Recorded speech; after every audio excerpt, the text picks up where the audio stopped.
Growth of GDP and economic policies. Many economic policies have been framed by Government of India since independence for increasing rate of economic growth and economic development. அதாவது என்ன, India சுதந்திரம் பெற்றதிலிருந்து நிறைய பொருளாதார கொள்கைகளை வகுத்திருக்கு. எதற்காக? For increasing economic growth, இந்தியாவினுடைய பொருளாதார வளர்ச்சி, பொருளாதார முன்னேற்றத்தை மேம்படுத்துவதற்காக பல திட்டங்களை வந்து கவர்மெண்ட் ஆஃப் இந்தியா பொருளாதார கொள்கைகளை வந்து கொண்டு வந்திருக்கு. ஃபர்ஸ்ட் அக்ரிகல்ச்சுரல் பாலிசின்னு பார்க்குறோம். Agricultural policies the set of government decisions and actions relating to domestic agricultural and imports of foreign agricultural products. இது என்ன அக்ரிகல்ச்சுரல் பாலிசின்னா கவர்மெண்ட் உடைய டிசிஷன், கவர்மெண்ட் என்னென்ன முடிவுகள் எடுக்குது, என்னென்ன ஆக்ஷன்ஸ் இருக்குது, எது கூட ரிலேட்டிங் டு டொமஸ்டிக் அக்ரிகல்ச்சர். இப்போ விவசாயம் இருக்குன்னா விவசாயத்துக்கு என்ன பண்ணுறாங்க, விவசாயிகளுக்கு வந்து மானிய விலையில் வந்து உரம் கொடுக்குறாங்க. அல்லது வந்து இப்போ ஒரு வேளை இம்போர்ட் ஆஃப் ஃபாரின் அக்ரிகல்ச்சுரல் ப்ராடக்ட்னா, இப்போ ஆப்பிள் என்ன பண்ணின்னு இருக்கோம், நம்ம அதிகமாக ஒரு வேளை இதுலேருந்து யூஎஸ்லேருந்து இம்போர்ட் பண்ணிடுறோன்னா இங்கே என்ன ஆகும், இங்கே இருக்கக்கூடிய ஆட்கள் வந்து நான் வந்து யூஎஸ்ஏ ஆப்பிள் தான் சாப்பிடுவேன் அப்படின்னு சொல்லிட்டு வாஷிங்டன் டிசின்னு வந்து ஸ்டிக்கர் ஒட்டி அனுப்புவாங்க. அது நம்ம விரும்பி வாங்கிட்டோம்னா இங்கே இருக்கக்கூடிய ஆட்கள் பாதிக்கப்படுவாங்க.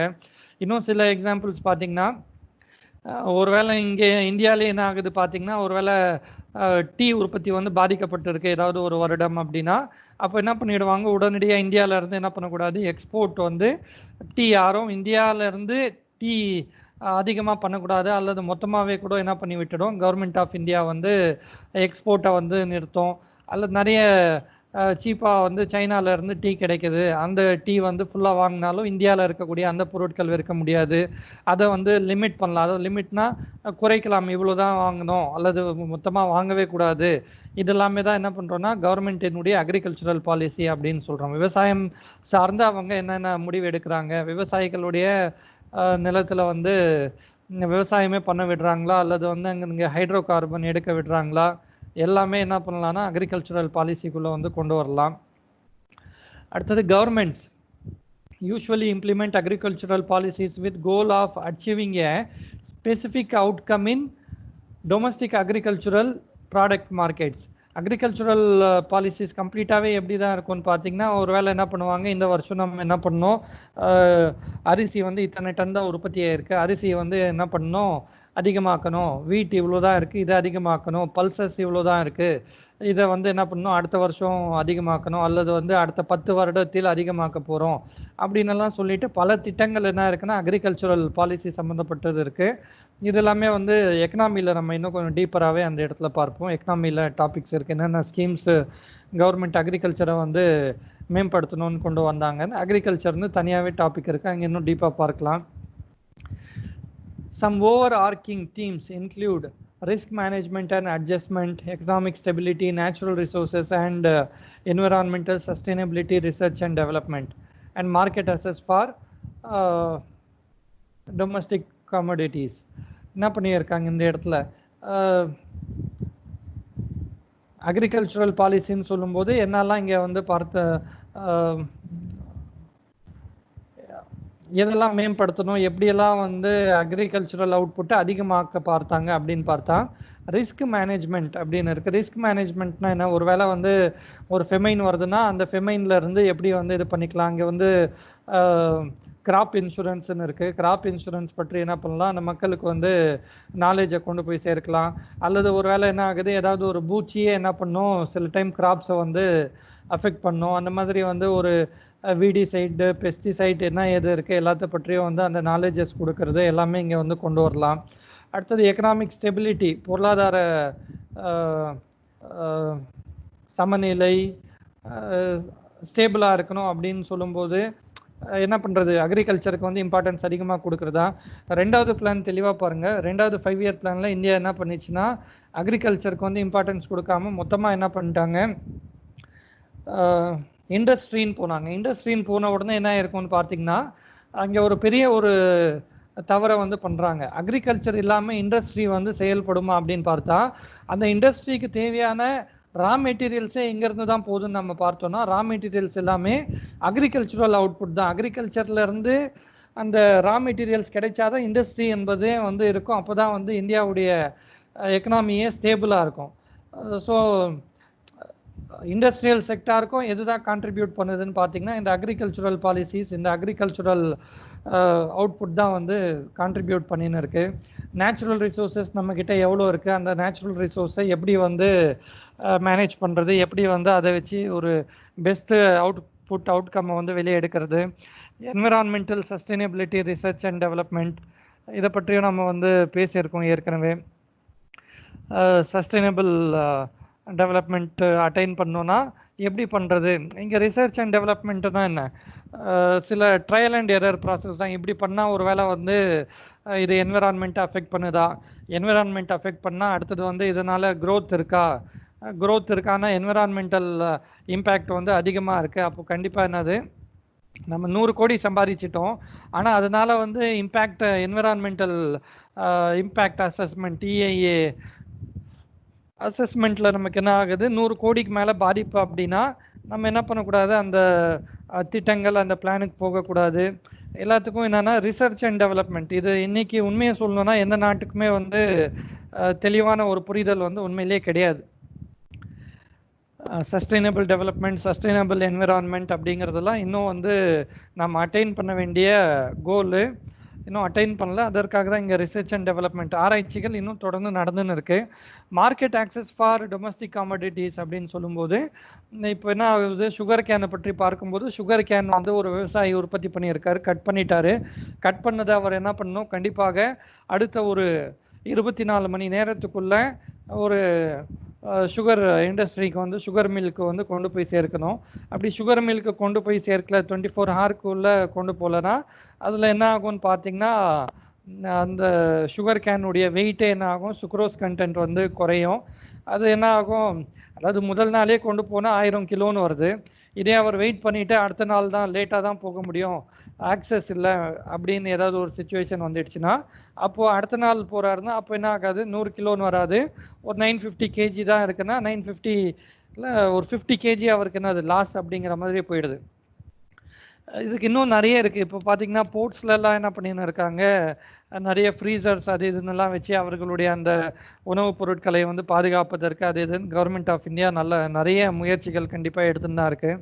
அடுத்தது பார்த்தா some agricultural policies or price policy, அந்த விலை நிர்ணயம் செய்வது, லேண்ட் ரிஃபார்ம் வந்து இதுவும் கொஞ்சம் ப்ராடான டாபிக்கு.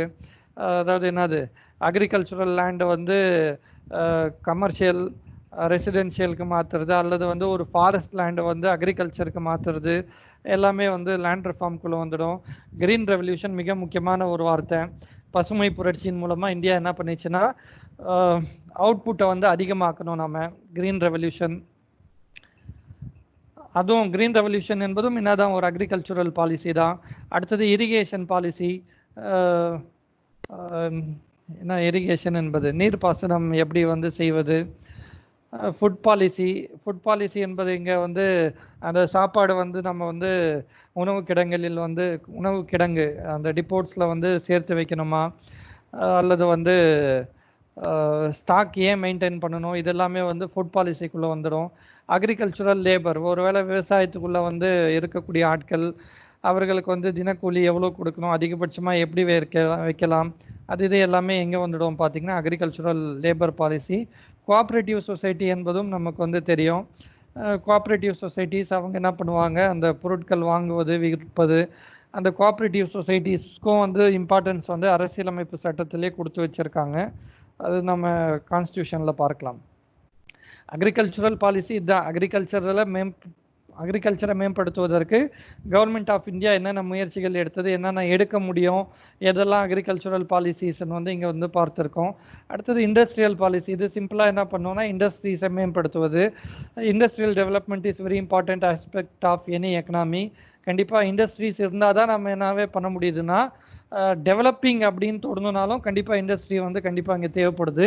இண்டஸ்ட்ரி இல்லாமல் என்ன பண்ண முடியாது, நம்ம டெவலப்பிங்காக போகவே முடியாது. அடுத்தது இட் கிரியேட்ஸ் எம்ப்ளாய்மெண்ட். இண்டஸ்ட்ரி என்ன பண்ணுது, it creates employment, promotes research and developments, leads to modernisation and ultimately makes economy self sufficient. இப்போது நம்ம பிரைம் மினிஸ்டர் பேசினார்ல, தற்சார்பு அப்படின்னு ஒரு விஷயத்தை வந்து பேசினார். இங்கே என்ன சொல்கிறோன்னா தன் நிறைவு அப்படிங்கிறது தான் செல்ஃப் சஃபிஷியன்ட். இந்தியாவுக்கு தேவையான பொருட்கள் எல்லாம் இந்தியாவுக்குள்ளே இருக்கா, தன்னிறைவு அடையுது, சஃபிஷியண்ட்டாக இருக்குது, ஃபோன் வேணும், ஃபோன் எல்லாம் இந்தியாவில் கிடைக்குது. பட் அது இந்தியாவுக்குள்ளே உற்பத்தி ஆச்சா அப்படின்னு பார்த்தா இல்லை. இந்தியா விட்டு வெளியே சைனாலேருந்து நிறைய ஃபோன் வருது, யூஎஸ்ஏலேருந்து வருது, கொரியாவிலேருந்து சாம்சங் வருது. இதெல்லாம் என்ன ஆகுதுன்னு பார்த்தீங்கன்னா சஃபிஷியண்ட்டாக இருக்குது, but it is not self sufficient. இந்த சஃபிஷியன்சி இன்னொருத்தர் மூலமாக நம்ம அட்டைன் பண்ணியிருக்கோம். பட் நாம் என்ன பண்ணணும்னு பார்த்தீங்கன்னா இந்த இடத்துல செல்ஃப் சஃபிஷியண்ட்டாக இருக்கணும். நமக்கு தேவையான பொருட்களை நாம் என்ன பண்ணணும், வி ஹாவ் டு ஃபுல்ஃபில் பண்ணுறது நம்ம மூலமாகவே பண்ணியிருக்கணும். இன்னொரு நாட்டை என்ன பண்ணின்னு இருக்கக்கூடாது, நம்பின்னு இருக்கக்கூடாது. இன்னொரு வார்த்தை செல்ஃப் ரிலையன்ஸ்னு வரும். செல்ஃப் ரிலையன்ஸ் அப்படின்னு பார்த்தீங்கன்னா இங்கே தன்னிறைவு அடைந்தோமா, செல்ஃப் சஃபிஷியண்ட்டாக, ஆமாம் தன்னிறைவு இருக்குது, செல்ஃப் சஃபிஷியன்ட் அப்படின்னு சொல்லிட்டோம். அங்கே அது யாரை நம்பி, அது இன்னும் டீப்பாக நம்ம பிளான்ஸை பார்க்கும்போது பார்க்கலாம். செல்ஃப் ரிலையன்ஸ் என்ன, செல்ஃப் ஜெனரேட்டிங் அல்லது செல்ஃப் சஃபிஷியன்ட் என்பது என்ன அப்படிங்கிறதும் பார்க்கலாம். இங்கே ஒரு நாட்டை என்ன பண்ணணும், செல்ஃப் சஃபிஷியண்ட்டாக ஆக்கணும்னா செல்ஃப் சஃபிஷியன்ட் நமக்கு தேவையானது நாமளே அட்டைன் பண்ணணும். அப்படின்னா கண்டிப்பாக இண்டஸ்ட்ரியல் பாலிசி நல்லா இருக்கணும். இதன் மூலமாக தான் எம்ப்ளாய்மெண்ட் கிரியேட் ஆகிறது, ரிசர்ச் அண்ட் டெவலப்மெண்ட் இது ப்ரொமோட் பண்ணுது, மாடர்னைசேஷன், அடுத்தது அல்டிமேட்லி செல்ஃப் சஃபிஷியன்ட் அப்படிங்கிற மாதிரி இந்த கோல் போகுது. In fact industrial development even boost other sectors of economy like agricultural sector. எப்படின்னா இவங்க என்ன பண்ணுவாங்க, புது ஃபார்மிங் டெக்னாலஜி இங்கே கொண்டு வராங்க. அடுத்தது இது என்ன பண்ணுதுன்னா சர்வீஸ் செக்டாரையும் என்ன பண்ணுது, இண்டஸ்ட்ரீஸ் நல்லா இருக்குது. ஒரு இண்டஸ்ட்ரி இருக்குன்னா இவங்க என்ன பண்ணலாம், ஒரு கம்ப்யூட்டரில் ஏற்கனவே இருந்த ப்ராசஸரை விட இங்கே இன்னும் ஃபாஸ்ட்டாக இருக்கக்கூடிய ஒரு ப்ராசஸர், அல்லது முன்னாடி இருந்ததை விட இப்போ ஹீட் இந்த ப்ராசஸர் கம்மியாக தான் ஜென்ரேட் பண்ணணும்னு அப்படி ஏதாவது பண்ணுறாங்கன்னா அது என்ன பண்ணணும்னா சர்வீஸ் செக்டாரையுமே பூஸ்ட் பண்ணுது. ஒரு டிராக்டர் இருக்குது, டிராக்டர் அது இது எல்லாமே இண்டஸ்ட்ரியில இருந்து தான் வருது. அந்த டிராக்டர் அவங்க இன்னும் என்ன பண்ணுறாங்க, கொஞ்சம் மைலேஜ் அதிகமாக கொடுக்கும், அது இதுன்னு ஏதோ ஒரு விஷயத்த, அல்லது லைட்டு காஸ்ட் அப்படின்னு ஏதோ ஒன்று பண்ணுறாங்கன்னா, லோ காஸ்ட்னு ஏதாவது பண்ணுறாங்கன்னா அது எல்லாமே என்ன பண்ணுது, அக்ரிகல்ச்சுரல் செக்டாருக்கும் யூஸ்ஃபுல்லாக இருக்குது. It is also closely related to development of ட்ரேடை அதிகமாக நம்ம பண்ணுறது எதை தான் பண்ணின்னு இருக்கோம்னு பார்த்தீங்கன்னா இந்த இண்டஸ்ட்ரியல் மேனுஃபேக்சரிங் தான் என்ன ஆகும்னு பார்த்தீங்கன்னா இந்தியாவுக்குள்ளேயே போகிறதா இருக்கட்டும் அல்லது இந்தியா விட்டு வெளியே போகக்கூடியது அதிகபட்சமாக இந்த இண்டஸ்ட்ரியிலேருந்து வரக்கூடிய அவுட்புட்ஸ் தான் வெளியே போயின்னு இருக்குது. ஸோ டெவலப்மெண்ட் ஆஃப் இதுவும் பண்ணுது, இது மட்டும் கிடையாது. அக்ரிகல்ச்சரில் வரக்கூடிய மாங்காய் தேங்காயும் நம்ம வெளியே வைப்போம், கோதுமையை வெளியே வைப்போம். இதுவும் என்ன பண்ணுதுன்னு பார்த்தீங்கன்னா டெவலப்மெண்ட் ஆஃப் ட்ரேடுக்கு கான்ட்ரிபியூட் பண்ணுது. செவரல் இண்டஸ்ட்ரியல் பாலிசிஸ் ஃபஸ்ட்டாக இந்தியாவில் வந்த பாலிசி 1948 வந்தது. அடுத்தது 1956 என்ன பண்ணியிருப்பாங்க, அந்த ரேபிட் இண்டஸ்ட்ரியலைசேஷன் பார்த்தோமே செகண்ட் பிளானில், அந்த பீரியடில் 1956 இண்டஸ்ட்ரியல் பாலிசி இருக்கும். Several industrial policies since 1948, industrial policies on large scale industries. Example textile industry, sugar industry policy, price policy of industry growth நிறைய கொண்டு வந்திருக்காங்கன்னு இங்கே பாயிண்ட் இருக்குது. அவ்வளோதான். இண்டஸ்ட்ரி சம்மந்தப்பட்ட பாலிசிஸ் எல்லாம் இண்டஸ்ட்ரியல் பாலிசி, அதன் மூலமாக நமக்கு என்ன அட்டைன் பண்ணியிருக்கோம் அப்படிங்கிறது மேலே இருக்கிற இதில் இருக்குது. இங்கே தனித்தனியாகவே பார்த்தா சுகர் இண்டஸ்ட்ரிக்குன்னே என்ன இருக்குது, ஒரு பாலிசி இருக்குது. டெக்ஸ்டைல் இண்டஸ்ட்ரிக்குன்னு தனியாக ஒரு டிபார்ட்மெண்ட் இருக்குது. அந்த தனி டிபார்ட்மெண்ட்டு வெப்சைட்டில் போயிட்டு governmentofIndia.gov.in பார்த்தீங்கன்னா டெக்ஸ்டைல் இண்டஸ்ட்ரி பாலிசி என்ன, சுகர் இண்டஸ்ட்ரி பாலிசி என்னன்னு டீட்டெயில்டாகவே நம்ம எடுத்து பார்க்கலாம். இந்த நியூ எக்கனாமிக் பாலிசி என்ன, புதிய பொருளாதார கொள்கை அப்படின்னு பார்த்தா 1990க்கு அப்புறமா இந்தியா என்ன பண்ணுதுன்னு பார்த்தீங்கன்னா இந்த எல்பிஜி அப்படிங்கிற விஷயத்தை ஃபாலோ பண்ணுது. எல்பிஜி ஃபுல் ஃபார்ம் இங்கே இருக்குது, லிபரலைசேஷன், ப்ரைவேட்டைசேஷன், குளோபலைசேஷன் மாடல் அப்படின்னு சொல்கிறோம். லிபரலைசேஷன் அப்படின்னா என்ன, லிபரல் ஆக்குறது அப்படின்னா இந்த இடத்துல தாராளமயமாக்குவது அப்படின்னு பொருள். இதுனா தாராளமயம் அப்படின்னா அந்த பீரியடில் என்ன பண்ணாங்கன்னா லைசன்ஸ் ராஜ் அல்லது இன்ஸ்பெக்டர் ராஜ் அல்லது கோட்டா ராஜ் மூன்றுமே ஒரே விஷயத்தை குறிக்கக்கூடியது. லைசன்ஸ், இன்ஸ்பெக்டர் அல்லது கோட்டா, QUOTA. லைசன்ஸ், நான் ஒரு பிஸ்னஸ் ஸ்டார்ட் பண்ணோம், நான் ஒரு மெழுகுவர்த்தி பண்ணக்கூடிய ஒரு பிஸ்னஸ் பண்ணணும். நான் போயிட்டு ஒரு அதிகாரிகிட்ட, ஐயா நான் மெழுகுவர்த்தி செய்யக்கூடிய பிஸ்னஸ் பண்ண போகிறேன், எனக்கு என்ன பண்ணுங்க லைசன்ஸ் கொடுங்க, இந்த பிஸ்னஸ்க்கு லைசன்ஸ் கொடுங்கன்னு கேட்பேன். ஒரு இன்ஸ்பெக்டர்கிட்ட போயிட்டு நான் லைசன்ஸ் கேட்குறேன். அவர் என்ன பண்ணுவார், சரிப்பா நீ என்ன பண்ணலாம், உன்னுடைய கோட்டா இவ்வளோதான், டெய்லி நீ வந்து இவ்வளோதான் வந்து உற்பத்தி பண்ண முடியும்னு வந்து எனக்கு கோட்டா, நீ டெய்லி வந்து 100 மெழுகுவர்த்தி தான் பண்ணணும், அதுக்கு மேலே பண்ணால் ஃபைன் அப்படின்னு வந்து போட்டுடுவாங்க. இந்த மாதிரி இருந்த விஷயத்தை தான் என்ன பண்ணுறாங்கன்னா இங்கே லிபரல் ஆக்குறாங்க. யாரையுமே நம்ம என்ன பண்ண முடியாது, இவ்வளோ தான் பண்ணணும் அப்படின்னு சொன்னால் நம்ம வந்து எக்கனாமிக் க்ரோத் ஃபுல் ஸ்கேலில் வந்து அட்டைன் பண்ண முடியாது. எல்லாத்தையும் என்ன பண்ணணும், அந்த லைசன்ஸ் வாங்கணும். இந்த அதிகாரிகிட்ட போய் உட்காந்தா அவர் என்ன பண்ணுவார், லஞ்சம் கேட்பார். நான் கொடுக்கணுன்னா இவ்வளோ கொடு, நான் என்ன பண்ணுவேன் கோட்டா இவ்வளோ தான் கொடுப்பேன், கோட்டா வந்ததுக்கு மேலே வேணும்னா நாமளே கூட பேரம் பேசுவோம், காசு கொடுப்போம். எல்லாமே என்ன ஆகுதுன்னா லஞ்சத்துக்கு தான் வழிவகுத்தது. அதன் காரணமாகவே என்ன பண்ணிடுச்சு இந்தியானா லிபரலைசேஷன் என்கிற ஒரு பாத்துக்கு போச்சு. அடுத்தது ப்ரைவேட்டைசேஷன் அப்படின்னு பார்த்தா, ப்ரைவேட்டைசேஷன் என்ன பண்ணுறதுன்னா தனியார் மயமாக்குவது. கவர்மெண்ட் கிட்டேயே எல்லாமே வச்சுக்காம என்ன பண்ணுறது, தனியார்கிட்ட போகிறது. ப்ரைவேட்டைசேஷனும் உண்மையிலேயே என்ன பண்ணியிருக்குன்னா இந்தியா வந்து கொஞ்சம் நல்லாவே இங்கே வந்து நம்ம அட்டைன் பண்ணியிருக்கோம். சில இடங்களில் ப்ரைவேட்டைசேஷன் நல்லதாகவே இருந்திருக்கு. இப்போ பார்த்தீங்கன்னா பிஎஸ்என்எல் வெறும் கவர்மெண்ட் ஆஃப் இந்தியா கிட்ட மட்டும் இருந்திருந்தா இப்போ எல்லாருக்கிட்டையுமே ஃபோன் போயிருக்குமா, எல்லாருக்கிட்டையும் மொபைல் இருந்திருக்குமா, எல்லாருக்கிட்டையும் டேட்டா இருந்திருக்குமா அப்படின்னு பார்த்தா நீங்கள் தெளிவாகவே பார்க்கலாம். பிஎஸ்என்எல் என்ன அவங்கக்கிட்ட 3G இருக்கா 5G இருக்கான்னா இன்னும் என்ன ஆகலை, அவங்க வந்து அப்டேட் ஆகாமல் தான் இருக்காங்க. ஆனால் ப்ரைவேட் கம்பெனிஸ் என்ன பண்ணின்னு இருக்காங்க, அவர்களுக்குள்ளே இருக்கக்கூடிய போட்டியின் காரணமாக இந்தியாவுக்குள்ளே என்ன இருக்குது, டெக்னாலஜிஸ் வந்து ஈஸியாகவே உள்ளே வந்துன்னு இருக்குது. ப்ரைவேட்டைசேஷன். அடுத்தது பார்த்தா குளோபலைசேஷன். இதுவும் வந்து என்னென்னா க்ளோஸ்டு ட்ரேடாக இருந்த இந்தியாவை ஒரு ஓப்பன் ட்ரேட் எக்கனாமியாக வந்து மாற்றுறது. இந்தியாவுக்குள்ளே யாரும் வரக்கூடாது, சைனா பொருட்கள் இங்கே விற்கக்கூடாது அப்படின்னு இருந்ததெல்லாம் இங்கே என்ன பண்ணுறாங்கன்னு பார்த்தீங்கன்னா, இல்லை யார் வேண்டுமானாலும் இந்தியாவுக்குள்ளேயும் வந்து விற்கலாம், இந்தியன்ஸ் யார் வேண்டுமானாலும் எந்த நாட்டுக்கு வேண்டுமானாலும் போய் விற்கலாம், எக்ஸ்போர்ட் இம்போர்ட் பண்ணலாம், but it should be through A bank account. அதுக்கு ஒரு நம்பர் வாங்கணும், எக்ஸ்போர்ட் இம்போர்ட் கார்டு வாங்கணும், 700 rupees நினைக்கிறேன். அந்த கார்டு வாங்கிட்டு ஒரு பேங்க் அக்கௌண்ட் லிங்க் பண்ணி வச்சுட்டா அதன் வாயிலாக காசு வரும் போகும். அப்போ என்ன ஆகுதுன்னா இங்கே ஒரு ப்ராடான மார்க்கெட் கிடைக்குது. நம்ம என்னது இந்தியாவுக்குள்ளே மட்டும் விற்கணும் அப்படின்னு இல்லாமல் நம்மளால் என்ன பண்ண முடியுதுன்னா உலகம் ஃபுல்லாகவே ஒரு ஷூ தான் பண்ணுறோம் ஆம்பூரில், அந்த ஷூ என்ன ஆகுது, அது கொண்டு வந்து சென்னையிலையோ அல்லது கொண்டு போயிட்டு பெங்களூர் டெல்லியில் விற்பதற்கு குளோபலைசேஷன் என்கிற காரணத்தினால் என்ன பண்ண முடியுது, இன்னைக்கு உலகம் ஃபுல்லாக ஆம்பூரில் உற்பத்தி ஆகக்கூடிய ஷூ என்ன இருக்குது, இருக்கக்கூடிய பல ஐரோப்பிய நாடுகளுக்கு அங்கேருந்து போயின்னு இருக்குது. ஸ்பெயினுக்கு, யூகேக்கு, இட்டாலிக்கு, ஜெர்மனிக்கு எல்லாமே வந்து போகுது. It is only due to globalisation. Liberalisation இருந்த அந்த லைசன்ஸ் அது இது எல்லாத்தையும் தூக்கிட்டாங்க. ப்ரைவேட்டைசேஷன்னா கவர்மெண்ட்டே எல்லாத்தையும் ஸ்கூலு காலேஜு எல்லாம் இவங்களே வச்சுன்னு இருக்கணும்னு இல்லாமல் என்ன பண்ணாங்க, சிலதில் கொடுத்தாங்க. இன்றைக்கி கூட இந்த ப்ரைவேட்டைசேஷன் நடந்துன்னு தான் இருக்குது. எலக்ட்ரிசிட்டியில் வந்து ப்ரைவேட்டைசேஷன் கொண்டு வரோம், அடுத்தது பார்த்தா ரயில்வேல கொண்டு வரோம், ஏரில் கொண்டு வரோம்னு வந்து நிறைய முயற்சிகள் வந்து பண்ணின்னு இருக்காங்க. அடுத்தது prime objective of this model was to make economy of India the fastest developing economy in the globe with capabilities that help it match with biggest economics of the world.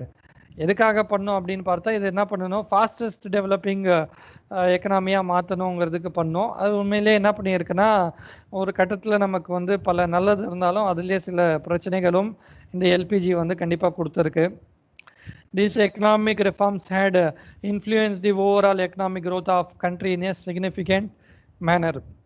கண்டிப்பாக நியூ எக்கனாமிக் பாலிசி என்ன பண்ணியிருக்கு, யாருமே வந்து இல்லை இது வந்து இந்தியாவுடைய குரோத்துக்கு வந்து எதுவும் கான்ட்ரிபியூட் பண்ணலன்னு யாருமே பேச முடியாது. இந்த புதிய பொருளாதார கொள்கை வந்து மிக மிக முக்கியமானது. அது எந்த மாதிரி சுச்சுவேஷனில் கொண்டு வந்தாங்க, ஏன் கொண்டு வந்தாங்க அப்படின்னு எல்லாம் பார்த்தீங்கன்னா, நெகட்டிவ் ட்ரேட் பேலன்ஸ் இருந்தது இந்தியாவுக்கு. அது இதுன்னு இந்த டீட்டெயில்ஸ்லாம் நம்ம இன்னும் டீட்டெயில்டாக எக்கனாமியில் இந்த டாபிக் இருக்கு, அங்கே பார்க்கலாம். Some other policies, trade policy இங்கே பார்த்தோம், இம்போர்ட் அண்ட் எக்ஸ்போர்ட். அந்த எக்ஸிம் அப்படின்னு வந்து இதை தான் சுருக்கி சொல்லுவாங்க. இஎக்ஸ்லேருந்து எக்ஸ்போர்ட்லேருந்து இஎக்ஸ், இம்போர்ட்லேருந்து ஐஎம்னு எடுத்துகிட்டு எக்ஸிம் பாலிசி அப்படின்னா export and import policy. Exim bank அப்படின்னே இருக்கும், எக்ஸ்போர்ட் அண்ட் இம்போர்ட் பேங்க்னு இருக்குது இந்தியாவில். டொமஸ்டிக் ட்ரேடு, இப்போ இங்கேருந்து பக்கத்து மாநிலத்துக்கு போகணும் அல்லது வேறு மாநிலத்துக்கு போகணும், அந்த ட்ரேடு எப்படி இருக்குது, என்ன எது, அதில் வந்து வரி என்ன வரி செலுத்தணும், எல்லாமே எதற்குள்ளே வந்துடும் பார்த்திங்கன்னா டொமஸ்டிக் ட்ரேட் பாலிசிக்குள்ளே வருது. தென் எம்ப்ளாய்மெண்ட் பாலிசி, வேலைவாய்ப்பு உருவாக்கி கொடுக்கக்கூடியதில். Currency and banking, fiscal, monetary இதெல்லாமே வந்து ரொம்ப ரொம்ப டீட்டெயில்டாக நம்ம எக்கனாமியில் வந்து இந்த 4 டாப்பிக்கும் தெளிவாக பார்ப்போம். வேஜ் பாலிசி, கூலி எவ்வளோ கொடுக்கணும், குறைந்தபட்ச கூலியை வந்து இவ்வளோவாவது என்ன பண்ணி ஆகணும், கொடுத்தே ஆகணும். 100 நாள் வேலைவாய்ப்பு திட்டம்னா குறைந்தபட்சம் 125 ரூபாயாவது கொடுத்தாகணும். அந்த வேஜ் பாலிசி யார் யாருக்கு குறைந்தபட்சம் 8 மணி நேர வேலைக்கு இவ்வளோ கொடுக்கணுங்கிறது wage policy. Population policy, population வந்து இன்க்ரீஸ் ஆகுது, அதை எப்படி கட்டுப்படுத்தலாம், ஒருவேளை இருக்கக்கூடிய ஒர்க் ஃபோர்ஸுக்கு வந்து என்ன பண்ணுறது, லேபர் ஃபோர்ஸ்க்கு என்ன பண்ணுறது, ஒர்க் ஃபோர்ஸ் லேபர் ஃபோர்ஸ் என்ன வித்தியாசம், என்ன பண்ணுறாங்க, இதெல்லாம் கூட நம்ம எக்கனாமியில் இன்னும் டீட்டெயில்டாக பார்க்கலாம். GDP growth of India. GDP growth of India. India's economic growth story since 1990s has been steady, stable, diversified, resilient, and reflects strong macroeconomics fundamental. ரொம்ப சிறப்பாக வந்து இந்தியா என்ன பண்ணியிருக்குன்னா எக்கனாமிக் க்ரோத் வந்து 1990s அட்டைன் பண்ணியிருக்கு. ஏன்னா அந்த நியூ எக்கனாமிக் பாலிசியால் தான். Despite fluctuations in recent quarters due to disruption caused by 2 major structural reforms. அதாவது இங்கே கொடுத்துட்டாங்க 2 ஸ்ட்ரக்சரல் ரெஃபார்ம், டிமானிட்டைசேஷனும் ஜிஎஸ்டி கொண்டு வந்ததால் அங்கே என்ன இருக்குன்னா ஒரு டிஸ்ரப்ஷன் நடந்திருக்கு. ஆனாலும் என்ன இருக்குன்னா க்ரோத் வந்து கண்டிப்பாக நடந்துன்னு தான் இருக்குது. World bank projected 7.3% in the year 2018-19 and 7.5% for 2019-20க்கு வந்து வேர்ல்டு பேங்க்கு எவ்வளோ ப்ரொஜெக்ட் பண்ணாங்கன்னா 7.5%ன்னு அப்போ சொல்லியிருக்காங்க. இப்போது என்ன பண்ணியிருக்கோம், கொரோனா அது இதுன்னு இந்த பிரச்சனையால் கவர்மெண்ட் வேர்ல்டு பேங்க் வந்து இதை குறைச்சிருக்கோம். எவ்வளோ குறைக்கிறாங்க என்ன இது நியூஸ் பேப்பர் தெளிவாக கரண்ட் அஃபேர்ஸ் ஃபாலோ பண்ணுங்கள்.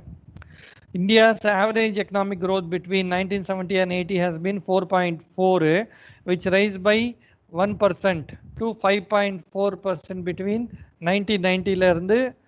அதாவது ஆவரேஜாக வந்து என்ன பண்ணியிருக்காங்கன்னா இந்த இடத்துல பிட்வீன் 1970 80 வரைக்கும் 4.4 தான் ஜிடிபி growthன்னு இருந்திருக்கு. அடுத்தது பார்த்தா அது என்ன ஆச்சுன்னா has been 4.4 which raised by 1% point to 5.4.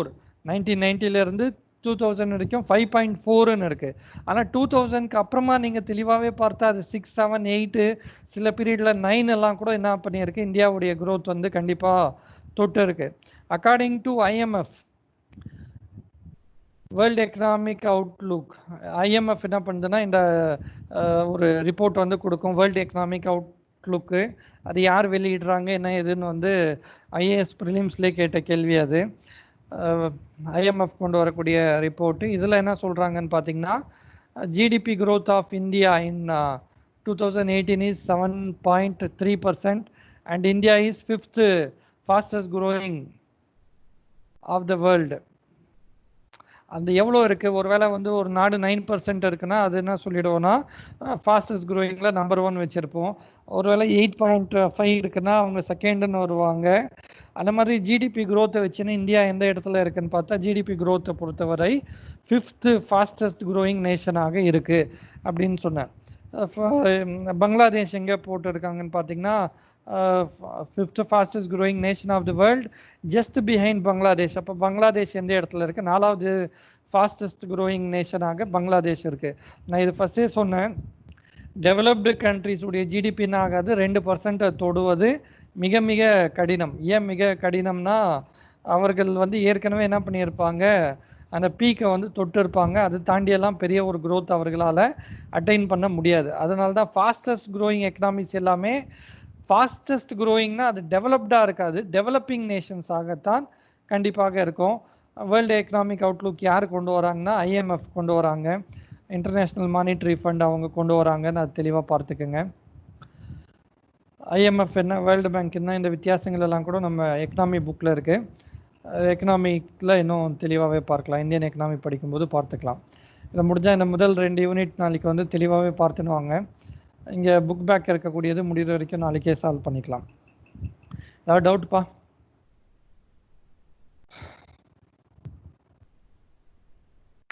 Sir சொல்லுங்கம்மா.